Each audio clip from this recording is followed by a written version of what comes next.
Hello everyone, and welcome to the next edition of the Holland Land Office Museum's Artifact video series.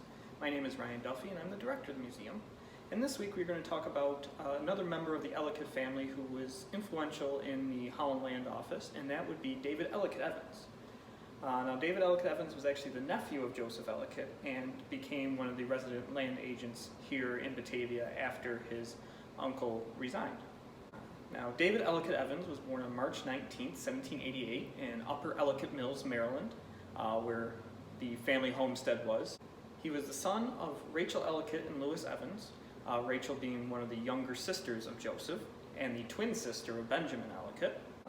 Evans made his way up to Batavia at the age of 15 to work for his uncle Joseph here at the Holland Land Office. He started out as a simple clerk and eventually worked his way up through the ranks, promoted to cashier and then accounting clerk. So he actually worked at pretty much every level of the land company business here that existed. After working for the land company for some time, he actually got into the political arena and became a rather successful politician. In 1818, he was elected to serve in the New York State Senate, and he served 2 terms there, and then ran successfully in 1826 for Congress from New York. However, right as his term started, he resigned in order to take over as the resident land agent here for the Holland Land Company. Now, Evans actually took over for Jacob Otto, who was the successor to Joseph Ellicott, and Evans actually was probably the most successful resident agent that the land company had. The most famous is Joseph Ellicott, but Evans actually sold half of the lands that were available from the Holland Purchase. So we're looking at over 1.5 million acres he actually sold during his time. He was the resident land agent here from 1827 to 1837, and he was essentially the last resident land agent before the land company shut down its operation, at least in a formal aspect. And in fact, Evans actually sold more than Ellicott and Jacob Otto did combined. So he really was the heyday of the land company in terms of selling.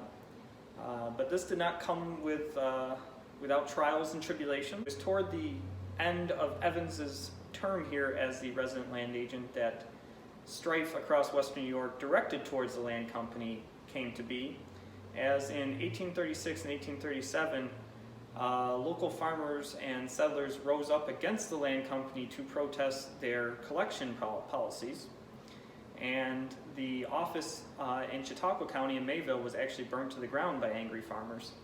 And a large group in the hundreds actually came here to Batavia to attempt to do the same thing to the office here. However, Evans got word of this group coming and fortified the land office with 50 individuals, and they were armed to the teeth. Now, luckily, the band was disbanded before it could ever really do any harm, and nothing ever really came of the March on the Land Office in Batavia in 1837, but it definitely showed the land company that the writing was on the wall and that their time was at an end here in Western New York. But Evans was a successful man besides the land company, as he accumulated large land holdings and became one of the wealthiest men in Western New York. And this came to be when he was actually able to buy his uncle's mansion, the Ellicott Mansion, from his 5 aunts. And he lived there until his death in 1850. Now, the Ellicott Mansion, for those of you who haven't heard of it, it was actually located right almost across the street from here, from the land office, on the north side of Main Street, and it was actually built about where Dellinger and Thomas streets are off of Main Street. Now, sadly, the building was torn down in 1883 to make way for those side streets, but it was a rather beautiful home, and this is actually where Evans lived until his death. Now, after Evans' death, it actually gets sold to a Mrs. Bryan, who creates a school for girls called Mrs. Bryan Seminary, which was rather well renowned throughout the country, and we did a video on that previously, so feel free to go check that out. But Evans left his mark on Western New York and Batavia, as he was the next generation of the Ellicotts to take over, and actually made the land company even more successful than his famous uncle. Though he would say he learned everything he knew from Joseph, and that's what made him a successful businessman. After his death, Ellicott Evans was actually buried in the family plot in the Batavia cemetery. So he's buried not too far away from his uncle Joseph and his mother Rachel and his uncle Benjamin, along with other members of the Evans family. So if you ever make your way to the historic Batavia cemetery, you can see all these famous people where their final resting places are.